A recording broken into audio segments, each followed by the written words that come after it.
ان میں یہ آیات بھی تھیں،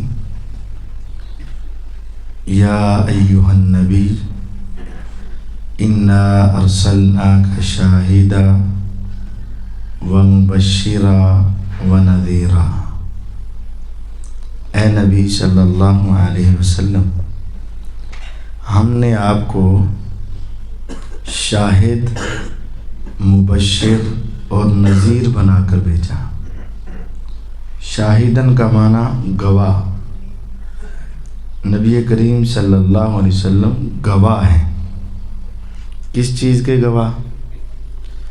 پہلی امتیں روز قیامت جب اللہ تعالیٰ کے سامنے پہنچیں گی تو اللہ تعالیٰ پوچھیں گے، کیا اے نبیو تم نے اپنا پیغام، اپنا حق جو تھا آگے پہنچا دیا؟ وہ سب کہیں گے جی یا رب، ہم نے تیری دعوت آگے پہنچائی۔ امتوں سے پوچھا جائے گا کہ پھر تم نے مانا کیوں نہیں؟ تو وہ انکار کر دیں گے، وہ کہیں گے یا رب ہمیں کوئی ڈرانے والا آیا ہی نہیں۔ امتی منکر ہو جائیں گے۔ تو اللہ تعالیٰ پہلے انبیاء علیہم السلام سے پوچھیں گے، تمہارا کوئی گواہ بھی ہے کہ تم نے اللہ کا پیغام پہنچایا؟ تو وہ کہیں گے جی ہاں یا رب، ہمارے گواہ محمد صلی اللہ علیہ وسلم ہیں۔ آپ گواہی دیں گے کہ ہاں یا رب، میرے اوپر جو وحی آئی اس میں جو آپ نے واقعات بیان کیے اس میں یہ واضح ہے کہ ہر نبی رسول نے اپنا کام مکمل کیا اور دعوت آگے پہنچائی، یہ لوگ اب جھوٹ بول رہے ہیں۔ تو اس اعتبار سے نبی صلی اللہ علیہ وسلم شاہد ہیں، گواہ ہیں۔ اب بعض دوست احباب کو یہاں سے ایک غلطی لگی، انہوں نے کہا کہ ہمارے نبی علیہ السلام شاہد ہیں، گواہ ہیں، تو گواہ تو وہ ہوتا ہے جو عینی شاہد ہو، جو دیکھ رہا ہو۔ تو اس کا مطلب ہے کہ حضور اس دنیا میں آنے سے پہلے بھی سب کچھ دیکھ رہے تھے، حاضر ناظر تھے۔ تو یہ بات غلطی ہے۔ گواہی دو بنیاد پر ہوتی ہے، ایک علم کی بنیاد پر اور ایک رؤیت کی بنیاد پر۔ نبی کریم صلی اللہ علیہ وسلم جو گواہی دیں گے وہ رؤیت، دیکھنے کی وجہ سے نہیں، بلکہ اپنے صحیح علم کی بنیاد پر دیں گے۔ اور دوسرے پارے کی دوسری آیت میں ہے وَكَذَلِكَ جَعَلْنَاكُمْ أُمَّةً وَسَطًا لِتَكُونُوا شُهَدَاءَ عَلَى النَّاسِ، ہم نے تمہیں بہترین امت بنایا، یہ امت بھی پہلی امتوں کے خلاف گواہ ہوگی۔ تو ہم تو حاضر ناظر نہیں ہیں، ہم گواہ کیسے ہوں گے؟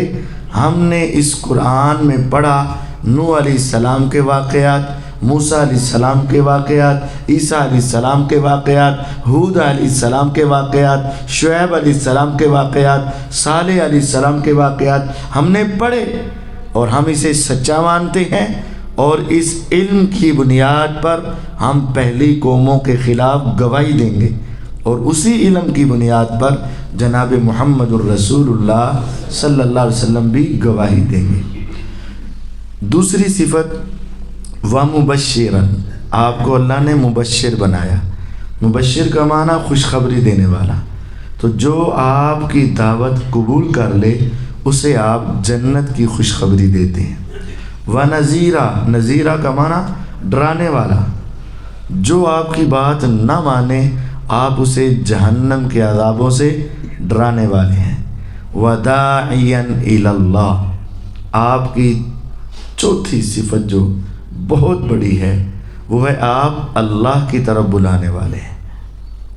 پارٹیاں ہوتی ہیں، ہر پارٹی، ہر گروہ اپنے بڑے کی طرف بلاتی ہے، لیکن جناب محمد الرسول اللہ صلی اللہ علیہ وسلم اپنی ذات کی طرف نہیں بلانے والے، بلکہ وَدَاعِيًا إِلَى اللَّهِ، آپ اللہ کی طرف بلانے والے۔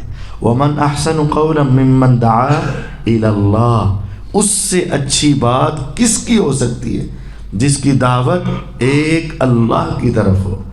پیغمبروں کا کام اللہ کی طرف بلانا، اور علماء جو نبیوں کے وارث ہیں ان کی بھی ذمہ داری کیا ہے؟ وہ کس طرف بلائیں؟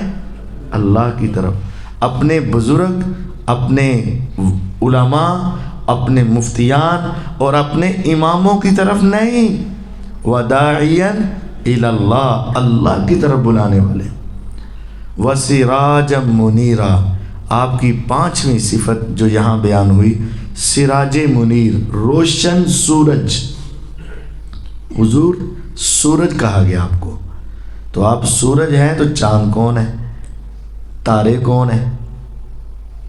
سورج محمد الرسول اللہ صلی اللہ علیہ وسلم.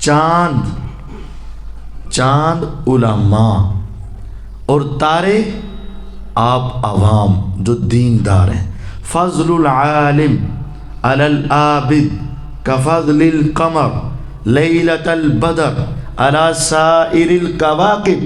نبوت کی زبان، پیغمبر علیہ السلام کا فرمان، موتیوں سے قیمتی، پہاڑوں سے ٹھوس، خوشبوؤں سے معطر میرے آقا کا فرمان. ایک عالم اور ایک عابد جو آپ عبادت کرنے والے ہیں، ان دونوں کا اتنا فرق ہے جتنا 14ویں رات کے چاند اور آسمان پہ چمکنے والے تاروں کا فرق ہے. جب آپ اکیلے تاروں کو دیکھ رہے ہوں تو بہت خوبصورت لگتے ہیں اور چمکدار لگتے ہیں، لیکن جب اچانک آپ کی نگاہ 14ویں کے چاند پر پڑ جائے تو پھر آپ کی نگاہ ستاروں سے ہٹ جاتی ہے. تو ستارے عبادت کرنے والوں کو کہا گیا، اور چاند علماء کو کہا گیا، اور سورج جناب محمد الرسول اللہ صلی اللہ علیہ وسلم کو کہا گیا. علماء کو چاند کیوں کہا گیا؟